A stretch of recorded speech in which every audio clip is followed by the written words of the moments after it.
Greetings and welcome to another episode of Contemporary Philosophy Global Conversations, brought to you by the Saudi platform for culture and philosophy, Mana. This week we have a really wonderful conversation with Professor Charles Wolfe from the University of Venice in Italy. Charles is a professor of the history of science and philosophy, and he's a specialist in the history of French materialism, specifically 18th century French materialism. And there aren't many people who know more about one of the leading and most provocative figures in that movement, Julien de Lametrie, than Charles. So Lametrie's philosophy is where we dive right in and think about how to understand materialism, its relationship to naturalism, and its overall place in the history of philosophy. So I hope you'll enjoy this conversation. Thank you. So welcome back to another episode of Global Conversations with, today we'll have our guest Charles Wolfe. Professor Wolfe is a professor of philosophy and the history of science at the University of Venice. Charles has a long list of accomplishments and has a extraordinary set of achievements in the history of philosophy and history of science. He's one of the leading scholars of the history of materialism, in particular the history of French materialism in the 18th century. And Charles is also a dear friend. I've known Charles a long time, and I'm really happy to have the opportunity to ask him a little bit about his own views of philosophy generally, and to tell us a little bit about the arc of his work, the sort of trajectory of his work.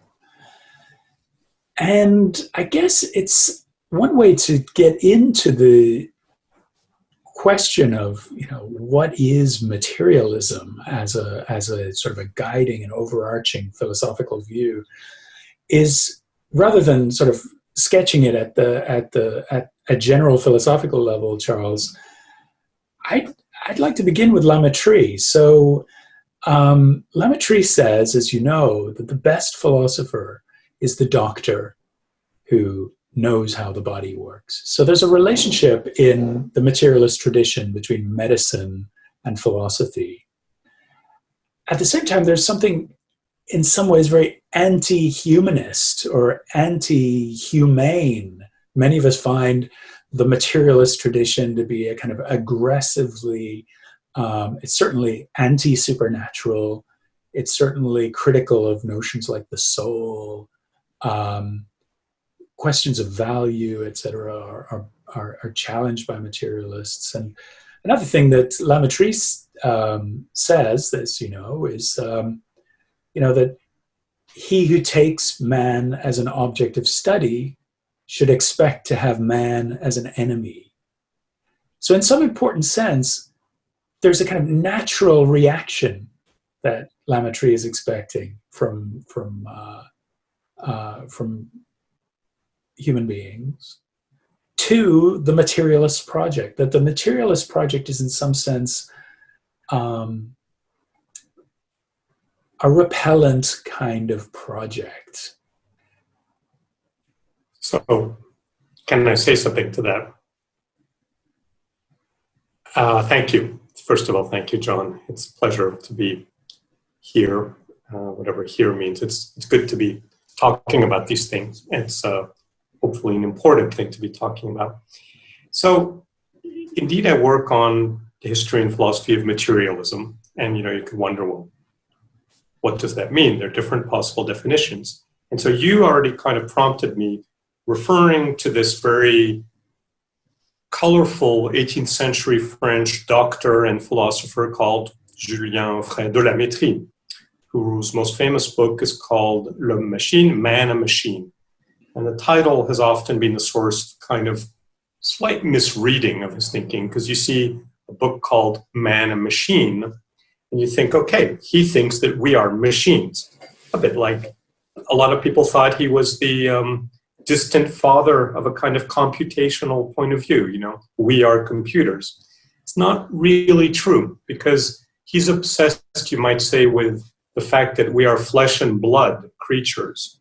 So organisms or embodied minds or biological agents, biomedical agents. And so not right. really. So it's worth mentioning, for example, that he also wrote a book called Man, a Plant. So,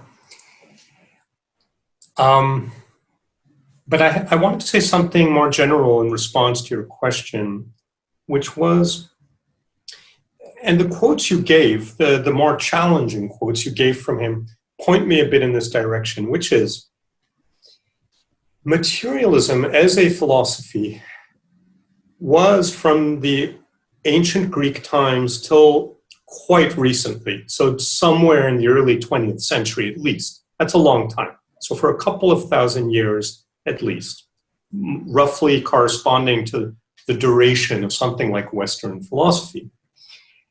Materialism was something like the bad view or the heretical view or the crude view. And idealism, you can think of Plato, perhaps of Aristotle, Neoplatonism, of Avicenna. A lot of great philosophers, perhaps many of the great philosophers or the official great philosophers have been idealists. What is an idealist? Well, that might be another program for you, but an idealist either believes there's a realm of eternal forms, like Plato, or believes that the structure of our minds matches the structure of the world, or in any case, if you think of Descartes, believes that to understand ourselves is something radically different from understanding a piece of meat or a stone or a galaxy or why water boils at a certain temperature. That understanding ourselves or the person, consciousness, meaning, value, all those kinds of things we like, that somehow that exists in a world perfectly separate from, the material world. And the materialist, from ancient times on to la maîtrise, and in some sense on to now, says, in fact, some of what I've tried to write about is that the materialist doesn't have one strict answer.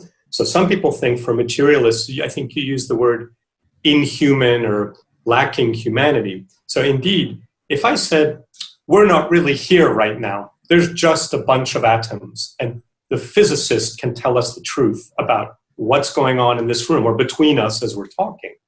That's just physics. Well, of course, there's a sense in which that's a bit strange, If I say to you, my dear friend, it's a great pleasure to talk philosophy with you. It's been a long time. What is the physicist going to be able to tell us about that phenomenon?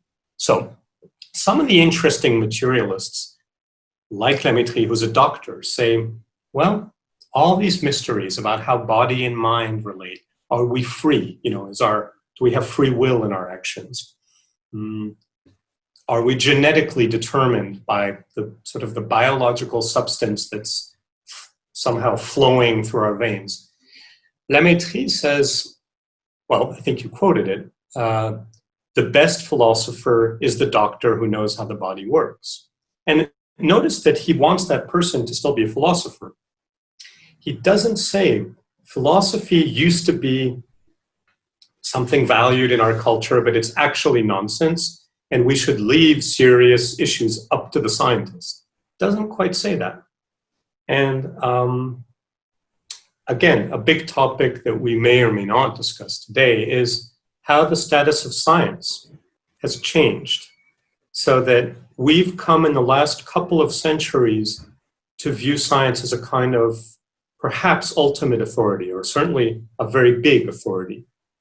And I think the 18th century is a time of a lot of conflict where, for example, if you think of people like Isaac Newton, and in England, the kind of culture around people like Isaac Newton, those are people who are not in conflict with a certain kind of, the church in England at the time, because they're saying we're studying the beautiful laws and complexity of the universe, where the more we learn about the complexity of the universe, the more we realize there must be, as they say, a designer.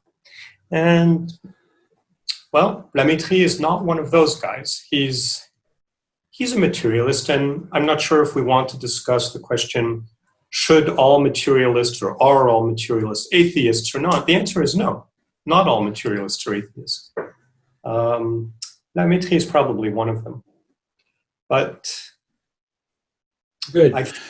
You said a lot there, Charles. I think it would be really useful to get a sense for how you understand the change in the history of materialism. I mean, obviously, I guess it's Russell, when Russell talks about Bertrand Russell, who talks about the history of materialism being this kind of discredited, marginal view that always seems to be attractive to certain kinds of rebellious figures, but has never gained real credibility in serious intellectual life. So Russell, of course, was writing in the early 20th century, and that was his kind of read of the history of materialism up till his day. Things changed, as you indicated in what you just said, and now we see, with the sort of rising prestige in the 20th century of science, we see something like materialism or physicalism taking center stage. So, in the West, certainly, physicalism, or loosely defined materialism, seems to be the kind of dominant ontology, the dominant picture of the kinds of things that exist. Maybe you could say a little bit about that change and how someone like how you, for example, understand the place of philosophy in relation to the new ascendancy of the natural sciences in the 20th century. So the question is, for a philosopher, we look at what happened in the 20th century, the rise of science, and the sort of secondary place, in some sense, culturally, of philosophy in relation to science. And maybe you could put that in perspective for us as a historian of materialism and contrast it, let's say, with precisely this kind of Lametrian spirit of the philosopher as doctor philosopher. So let me disobey the parameters you're suggesting. Okay. Because, sometimes a little disagreement makes for good conversation too. No, because I wanted to say something like, well, I'm not sure if. So there's a sense in which perhaps for a certain kind of philosophers or scientists, that, as you say, materialism/physicalism, which we haven't really defined here, but we'll get to that, is a kind of de facto or default or common view.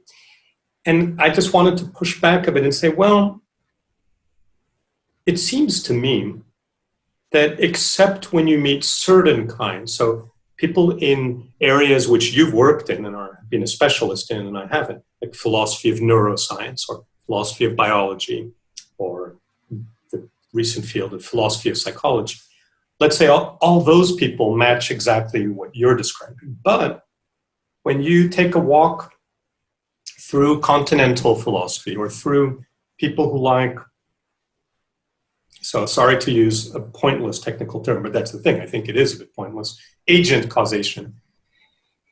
There's lots of philosophers who are, I don't know how to say it, obsessed sounds rude, who are enamored, who are strongly, more than fond of, the distinction between reasons and causes, that we act from reasons.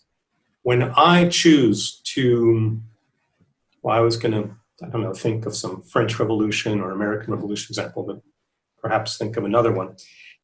When I choose to do some really brave political act compared to, let's say, many of my fellow citizens, those kinds of philosophers want to say, you see, that's where materialism is false, because he, say Charles, was acting from reasons. He wasn't being pushed by his molecules or what he ate for lunch or the 5,000 years of genetic history of his family, his ancestors, and their nutrition.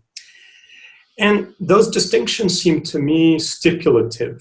It's as if I say, well, I defined action as X, and I defined the material world as Y, therefore I've shown that X is not Y. And so those kind of pulling a rabbit out of a hat arguments have always sort of annoyed me, which doesn't mean that I want to hand over, and this goes back to what you were asking about, it doesn't mean I want to hand over control to the nefarious neuroscientist or the physicist. And so here, let's take this word physicalism. A very great philosopher, I think of English origin, but did his career in Australia, called J.J.C. Smart, whose work you know very well. Smart, in one of his encyclopedia-type entries on materialism, says, physicalism is the form of materialism defended or espoused today by most professional philosophers. And there's a funny kind of argument from authority, like, if you're a guy with big opinions who likes to talk loud and thinks you're a philosopher, you might believe in a lot of things. But if you're a professional philosopher, materialism means physicalism.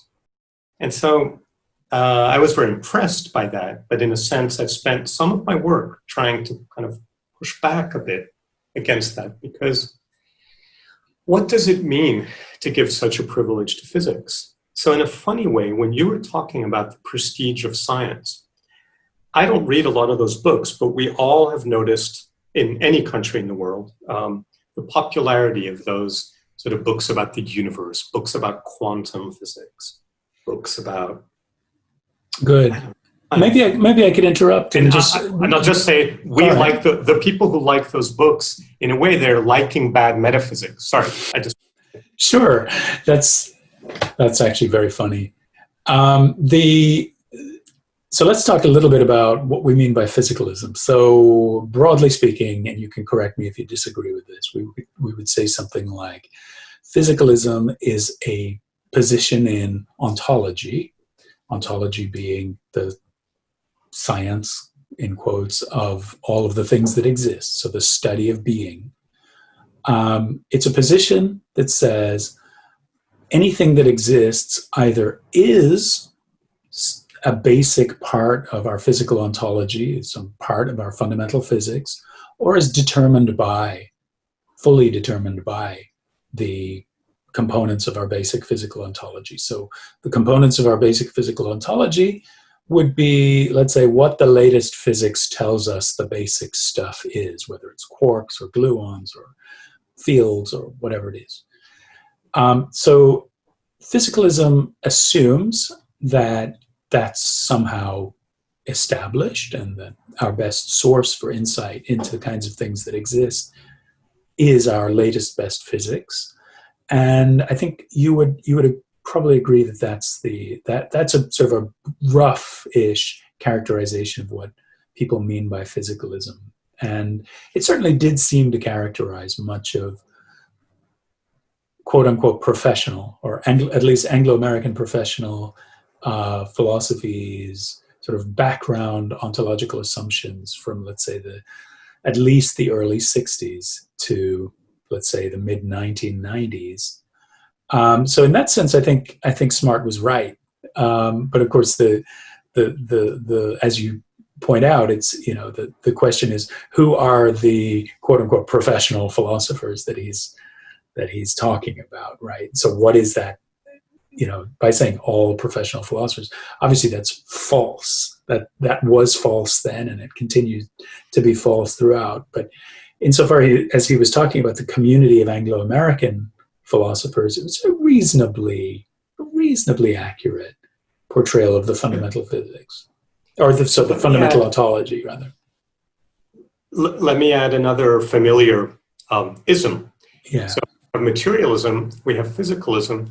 And something that I've always found, certainly ever since the last years of my long graduate studies, I've always found fascinating, creative, open, is naturalism. And actually another one of those, I think he was literally Australian, philosophers, David Armstrong, he has a paper where I think he distinguishes naturalism as the broadest view. So a view that's not itself a foundational claim about the nature of the world. It's a view that allows the natural sciences to, in a sense, populate our discourse or to have effects on our philosophical discourse, which an anti-naturalist would not allow. So I was describing something about Descartes earlier, and there's a sense in which Descartes, or perhaps a caricatural Descartes, would say, no, there's nothing about the mind that the neuroscientist or that kind of, scientist who claims to be speaking perhaps about the same object as the philosopher, but somehow no, that can't happen. Anyway, so Armstrong sort of says the broadest view is naturalism. Materialism is a more specific commitment to, Maybe you could say a little bit about what naturalism is, Charles. I think it would be useful. Well, so what I said a sentence before was that in the broadest terms, it's the view that philosophy should be open to modification from the natural sciences, and that's really broad. That doesn't mean a kind of retranslation or reconfiguration of everything in our common human life in terms of some supposedly exact scientific language. So there was a funny moment a little bit before our time as students, I guess, so maybe in the 80s, but we certainly read about it as students, when certain celebrated neurophilosophers, the Churchlands, husband and wife philosopher team, Churchlands, there was a phase in their career where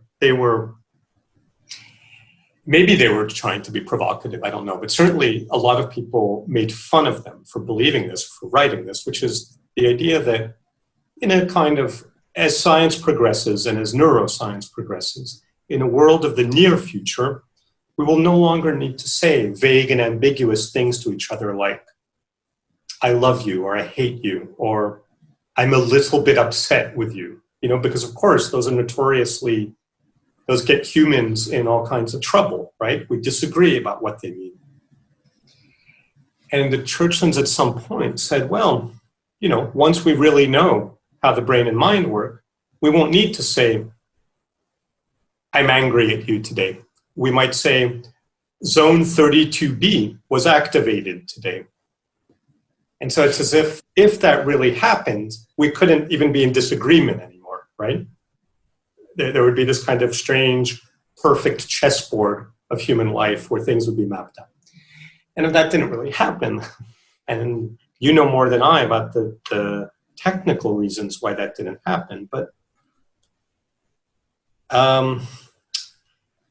that was a bit of a digression, although I think it's something that the materialist has to talk about, whether or not those things are true or silly or interesting but false. Naturalism, in the broadest sense, is what I was saying before, is not the view that some chunk of natural science has to dictate to the philosopher what he or she can believe. It's a more imminent view that, and the French philosopher, so precisely a non-analytic philosopher, Gilles Deleuze, late in his career, wrote about how philosophy, science, and art were somehow both on the same level and both seeking, or each of those three were these kind of fundamental activities seeking to organize or apprehend or systematize something like, what some philosophers would call the manifold, the complexity of the world out there. And that takes us into further issues, but I think what I wanted to say before about naturalism is that there's something very appealing in it because it keeps a place for philosophy, because a certain kind of dogmatic privileging of science obviously takes away the job of the philosopher. And it's not that I'm worried literally about my job in the sense of his salary, but it's quite fascinating to see people in, UT Place, who's kind of forgotten, except by specialist. John Bickel is a contemporary example of this. You know, people who are, in a sense, they are being, in fact, it's probably relevant, they are being paid a salary by a philosophy department. But they're essentially, they're saying, by the way, you guys should cease to exist. Because the more things get refined and efficient and scientifically technical, the less room there is, the less need there is for you/us, because after all, they are philosophers. Let me push back a little bit here again. Let's think about this idea of the best philosopher being the doctor who knows how the body works. If we think about the relationship between philosophy and medicine that's sort of running through this conversation, that in some sense the medical doctor is the model of the good philosopher, notice that there are some really thickly normative notions here, like health, best, etc., none of which are really, you know, how could the materialist give us any insight into what health is, or what we mean by a judgment like, you know, the best philosopher is a ... I mean, is there room, or can you see how someone like a Lametrie, or on your own view, how you'd be able to give an account of health from a materialist perspective? Yeah, so if I take the phrase, so you pointed to kind of normatively loaded words, and you gave two examples. So if I start from the second, not from the word health, but from the word best, or rather phrase, the best philosopher is the doctor. Mm-hmm. I'll just clarify that a bit, which is, I think the point there is that many wise philosophers have fought long battles over, is the soul mortal or immortal? What is the relation between the soul and the body? And around the 17th, 18th century, the word soul, something I've been writing about a little lately, a sort of strange shift from the word soul to the word mind. And sometimes people say, oh, I mean the same thing. When I write soul, I just mean mind. And that's a bit of a shift, because presumably certain holy texts, when they say soul, they didn't just mean mind. That's a story to itself. So when Lametrie says the best philosopher is the doctor, I think he means, well, actually, he does mean what you have in mind. So in a sense, you really put your finger on something, because first he means, let's say I, the doctor philosopher, Lametrie, I can get rid of thousands of years of back and forth debate. I can say, well, actually, this is how they interact. And he gives cases about poisons, about hallucinations, instances where corporeal states have impact on mental states and vice versa. Now, to the more normative dimension, well, Lametrie often says, ancient philosophy knew what it was doing because it was about the good life. Modern philosophy, and we know this very well, let's say he was starting to warn about it in the mid-18th century, and sadly for us, what he was complaining about has only gotten worse. Namely, most of philosophy ceased to be about fundamental questions like life and death and the good life, and it became something very technical. You know, you became someone who does a career on arguments for the nature of time, or you become someone who does a career on 3 arguments for why Locke is right or wrong about matter or mechanism. So Lametrie says if we look at Cicero or Seneca or some great Roman or Greek ancient philosopher, they're writing books about what it means to live, what it means to live well. And big surprise, the doctor has a fairly concrete sense of what my happiness is as an organic being. So, of course, some of us, and that's something Lametrie wonders about, some of us do pursue happiness that seems to make us very, physically unhappy. But let's just say he's an Epicurean. And Epicureans in the old days were very virtuous individuals. They were not obsessed with the pleasures of the flesh. They were obsessed with balance. somewhere along the way, and this is to me something very interesting, the so-called modern Epicurean, and Dimitri is one of them, becomes someone who says, well, life is about happiness. Happiness is pleasure. Now, of course, what's pleasure? For some people, it's going to the opera. It's not eating a lot of chocolate. But Dimitri tends to think that our body plays a pretty important role, our desires. It push and pull us, and our education, our culture, our ethics are kind of trying to shape this big mass of impulses in a certain direction. But I wouldn't say that my favorite part of his thought is his politics or his social philosophy. He's a bit cynical about things like that. Yeah, it might be the sort of inevitable circumstance of the materialist to be cynical. That there's a sense in which doing the history of philosophy, which is, by the way, not just like stamp collecting or arranging things into little boxes, precisely, it allows you to,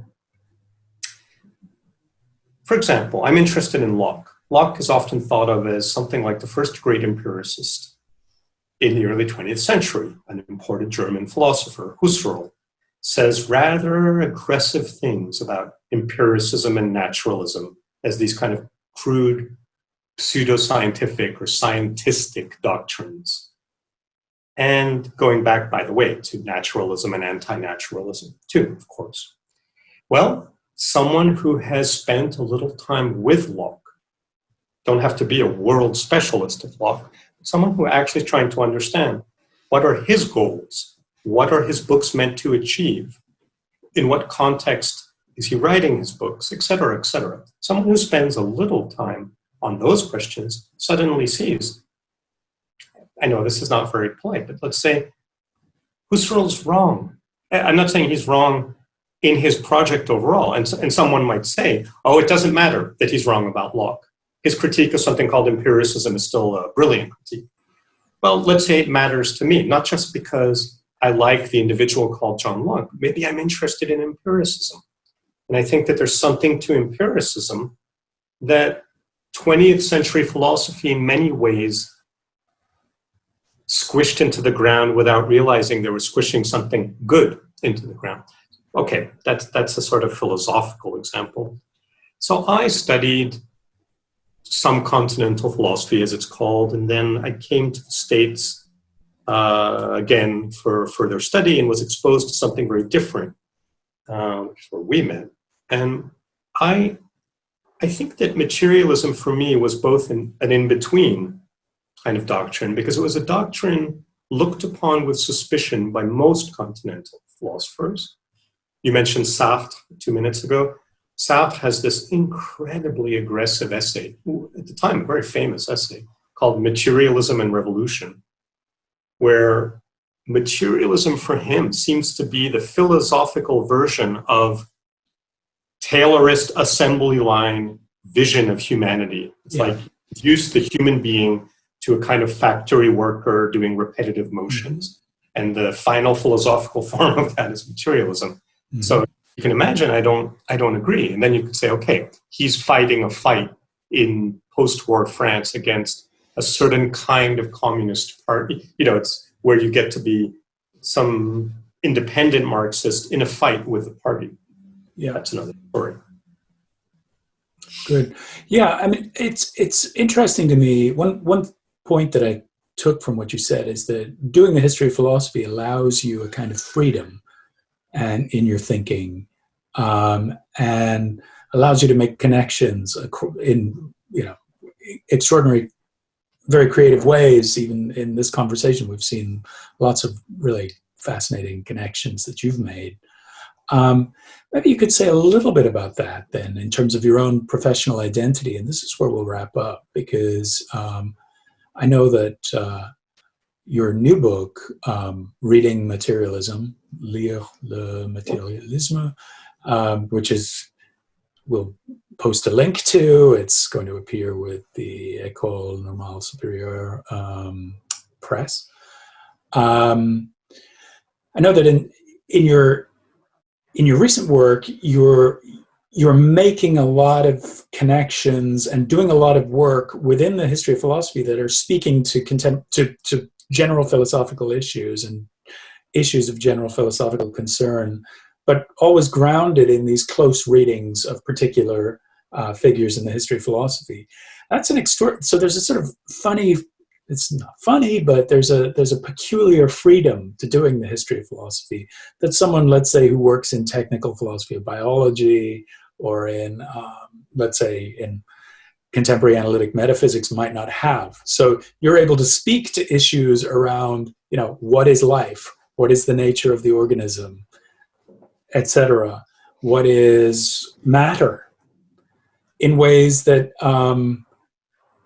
as I said, are sort of grounded in the history or grounded in the tradition, but are still, directly relevant to ongoing topics of philosophy. That's a generous way to talk about my work, and I thank you for that.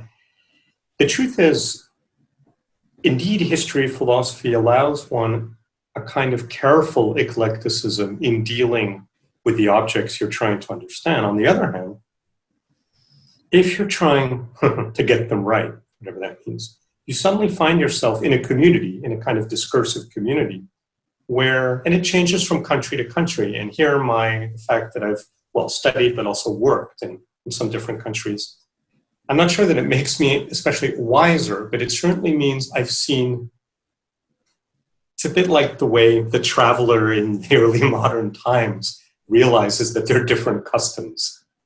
Not all of us realize the significance of the fact that there simply are different customs in different places. That sounds banal, but so, for instance, I moved back to France at a certain point, and I must have, perhaps I quoted Daniel Dennett, or perhaps I used a term from contemporary philosophy of mind in a workshop on Cartesian theories of mind in the 17th century.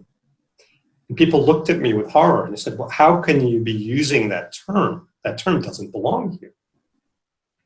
And of course, it took me years, in a sense. I don't mean my whole life, but it took me a while to be able to formulate proper replies to that, to say, well, let's say I'm going to give a definition of both what the historical person means by X and why I use term Y. And I'm essentially going to give a protocol, as someone once put it to me. He said, you need a protocol that will connect the two objects or something. Anyway, so it's not always fun and games in the sense that people want, sometimes with good reason, they want these constraints. But so you mentioned my book. Well, that book has mainly essays on modern, which is to say 17th, 18th, 19th century materialism, including cases that speak to some of your earlier questions. So there's an essay on dreams and materialism. There's an essay on laughter and materialism, both of which are, you might say, anthropological, moments where materialism meets those parts of the human which aren't just pure physics. Again, so going back to our conversation. But the book goes up until issues like embodiment in contemporary philosophy, including even feminist philosophy, and it goes into so-called new materialism. And so there, I sometimes want to wear the hat of the historian and say, you people think old materialism is X, but you must not have read a lot of old materialism because your new materialism is already there in the old, which sounds a bit pathetic. But Charles, I guess by way of wrapping up, I'm asking philosophers who I speak with. I didn't prep you for this one. I'm sorry at all, but I'm asking philosophers about their hope for the future of philosophy and where they see things going and where they would prefer, let's say where they would prefer to see things going. So if you're thinking about folks starting out, younger philosophers and the kinds of topics they're working on, maybe advice for them in their education, what would you say? Your hopes for the future of our discipline. Advice is really the hard one these days. Okay. let me go to the beginning of your question. Yeah. So 20 years ago, something like that, maybe almost as much as 20 years ago, at dinner at a very distinguished Hungarian philosopher, Agnes Keller, is no longer with us, who'd been my professor at some point. She was a bit, I'm not sure if the word is bitter, or she had the vision that great philosophy was somehow over. And, we used to hear this phrase, like, where are the great philosophers today? And so she was kind of saying it's a thing of the past. And I was a bit younger then than now, maybe more filled with, enthusiasm and hope for the future. I sort of said, embarrassing post-May 68 Deleuze Guattari and enthusiasm, I said something like, of course it doesn't matter that there's no great French or German philosopher. They will come from elsewhere. They will come from, lands that were not viewed as traditional philosophical lands. Just like the way the geopolitical world changes, well, the philosophical world will, in some sense, obviously, will change too. Whether or not, when I say obviously, I don't mean that it has to map instantly, is whichever country is on top of the geopolitical order, does it produce the best philosophers? That's an interesting question. Probably not obviously yes, the answer. I do think some of that either is still true or should be true. And of course, China is an interesting case there. And we've both spent some time there. I've spent more than I have. And it's as if you can tell something fascinating is happening there. It's not easy for us without a lot of preparation to decipher, to pick apart, to speak about what that is. Okay, in America. Yeah, that's a really nice point. I agree, Charles. I think it's almost inevitable that the future of philosophy will be in large part Chinese. And I think in some sense you were about to say something about America, but yeah, okay, I'll just let you speak. I have my own views. I know you're not interested in hearing about America. You're in America, but I'm in America. And I'm not. And I was just going to say, in America, there's been something happening which I tend to observe with real interest or appreciation, but it depends how it's done. So there's an effort to so-called broaden the canon, to bring in figures into, well, that's the thing, either into the canon or perhaps to explode the canon. And they could be minorities in different definitions of the word. Of course, notably women philosophers. This huge new grant was just given out this past week in, I think, in Canada for a couple of $1 million on that. Now, that can be done in a disappointing way, which is to say, if I take Anton Wilhelm Amo, the present-day Ghana, so early 18th century philosopher of African origin who studied in Germany, if I take him, he's actually not a good example because it seems likely that most of his philosophical output was actually fairly generic German. It was not distinctively African. This is a point of contention in the scholars who are starting to work on this guy. Yeah. Can he be claimed as an African philosopher? Mm-hmm. Should we judge him on his output, in which case his output is decent quality output for someone in early 18th century Germany? In any case, the disappointing result of that kind of broadening of the canon would be to take someone from what was the periphery, bring them in, and then proceed to write standard issue articles on are they a dual aspect monist or not? To sort of sanitize them that way. If they were brought in and people were doing research in such a way that they were not repeating the categories, the sort of sedimented categories of wherever they came from, some influential professor of 70 years ago, well, that would start to be exciting. That would start to be, again, sort of geopolitically exciting. I'm using the word geopolitical now in a funny way. I don't mean China or the ex-Soviet Union or some other sort of axis, center of the world. I just mean like in literature, where authors writing in English from India significantly modified the status of what, I don't know what to call it, Anglophone literature is in the past 30, 40 years. And so I don't mean to glorify specific authors from that part of the world, but if philosophy could do that, well, it would have done something pretty creative. And some philosophers have been calling for that, but and so advice is a very difficult term to use because one remembers, this is a bit of a bitter thing to quote, but one remembers a philosopher who I think you've preferred, you like him better than I do, but it's a line that always impressed me of Wittgenstein. Some young, brilliant student of his wanted a letter of reference, wanted advice about how to go on. He was perhaps his best student or something. And Wittgenstein says, oh, no, I'm not writing you a letter. And the guy is a bit surprised, says, well, I'm sorry, I thought I'd been doing really well the last few years and you thought my work was very good. And Wittgenstein says, yes, but there's no place for you in this profession. You should leave. You should go do something else. It's a very bad profession. And the guy is a bit puzzled. He says, well, what about you, Professor Wittgenstein? And in this beautiful phrase, Wittgenstein said something like, oh, don't worry about me. I manufacture my own oxygen. And so I'm not Wittgenstein, obviously, but it's a strange time. Well, perhaps it's always been a strange time in this profession, but some universities are in crisis in Europe for completely different reasons. Universities in the English-speaking world, in Australia and the UK and the US particularly, I'm not sure about Canada, are in crisis for more sort of financial reasons. You might say, yes, but that's not what I was asking you. You want a pure philosophical advice to the young philosopher.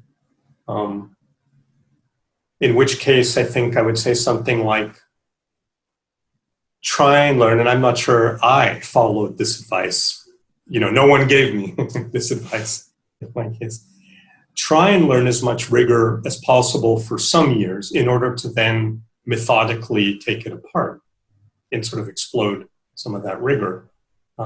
It's as if, you need the tools, but then instead of having the tools dictate to you, you should be able to start taking them apart. Beautiful. Charles, that's a great place to end. So thank you so much for joining us, and we're very grateful. And if folks want to contact you, I guess they can find you on the web and send you an email. And sure. Looking forward to reading your new book and continuing the conversation. I thought you were going to tell us that we should all learn to make our own oxygen, but maybe that's what you were saying also at the same time. So I won't answer. Okay. Thank you, Charles. Thank you, John. Bye.